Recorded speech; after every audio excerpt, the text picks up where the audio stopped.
may have left the house today and not thought about plants at all, but you probably ate some plants. You may have washed with plants, maybe with some mint, some aloe vera. You probably put on some plants like cotton. And people have really got very far away from what plants can do for us. Main way that botanicals have actually been associated with medicine is not necessarily the plant themselves, but what they've been able to do with it. Around the 1900 period, we got really quite good at doing organic chemistry. And at that point then people started to get the plants and modify them to make drugs that we wanted. In fact, in the 50s, a pharmaceutical company went to Jamaica and investigated a small plant called the Madagascar periwinkle. The Jamaicans were using it to treat diabetes, but what these scientists found was it wasn't actually effective for treating diabetes, but it was effective in childhood leukemia.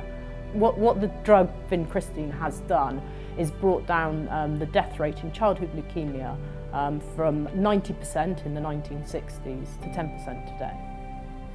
Plants are so useful in medicines that around 80% of the population, even today, still uses plants as their primary health care.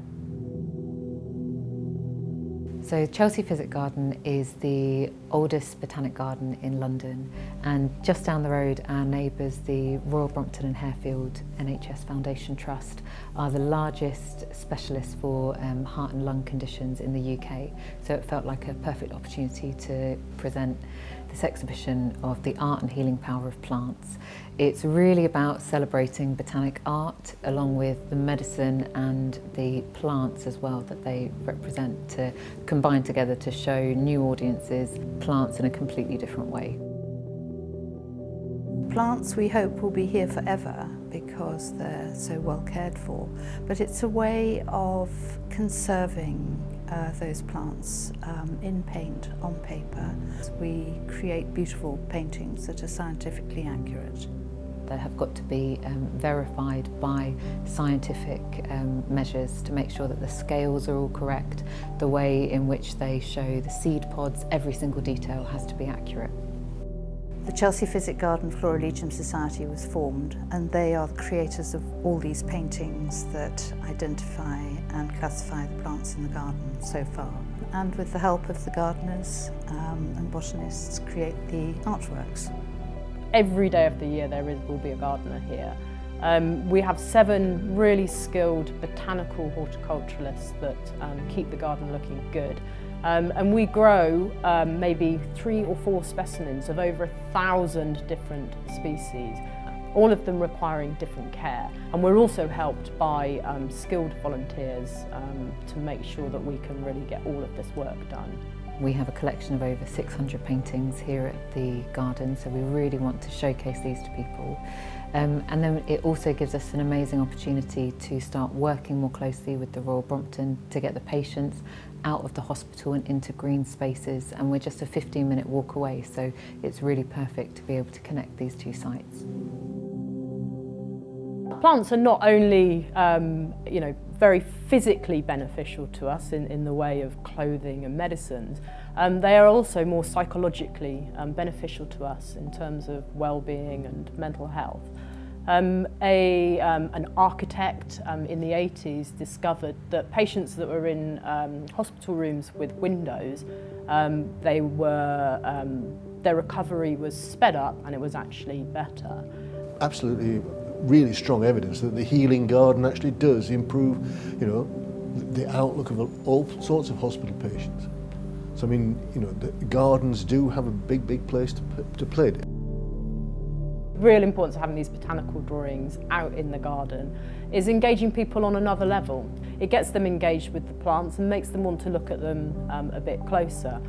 As a patient, I think it would be a joyful experience to see an artwork on the wall. But it's interesting to know how it affects your own treatments and so forth. So if you look, for instance, there are 2 poppies in there which are being drawn. One of the poppies is the opium poppy, and that essentially makes the majority of the alkaloids that are in it, the chemicals in it, are morphine and codeine. So they're the things that would normally produce sleep or they suppress your cough for codeine. The other one is the Oriental or the Iranian Poppy, and the major components of that is a drug called thebaine, which we don't actually use itself, but what happens is that thebaine is being used by the pharmaceutical industry to make other agents, so it makes a reversal agent for morphine, but it also makes an interesting set of drugs which cure pain. So the common foxglove, Digitalis purpurea, contains a compound called digitalin, and that helps to regulate the heartbeat. I started with a bulb, and then I added another bit and another bit, and as the next bit, when it flowered, I painted a flowering bulb, and then the flower dies down, and it's often referred to as the naked lady because it has no leaves. Flower dies, then the leaves come up, and the flower, the seed pod after fertilization grows up through the middle of the leaves and stands probably about 18 inches high in the wild. I think it took me about 18 months in the end. So we can show the viewer all the salient parts of the plant, how it reproduces, how it grows, its life cycle, and it's an interesting kind of crossover from the art into the science, and it just raises people's awareness of how beautiful and fragile plants are, but at the same time their huge healing power. To be able to show people the insides and how they work is really, really fantastic. We just all know it. You know, as soon as you walk into a space like this, I see it every day, people's shoulders drop and they just kind of relax into it. It just has that effect, you can see it. My hopes for the future is that we are more connected to plants. People are intrinsically selfish, and if we can connect people to plants and say these are why they're useful, then people will probably feel that they want to preserve them. There are lots of plants out there that we don't even know what they can do, and these huge centres of biodiversity in the rainforests that we're not preserving, they could hold the key to our future for medicine. So a large part of what I want to encourage is a connection to plants and by that conservation.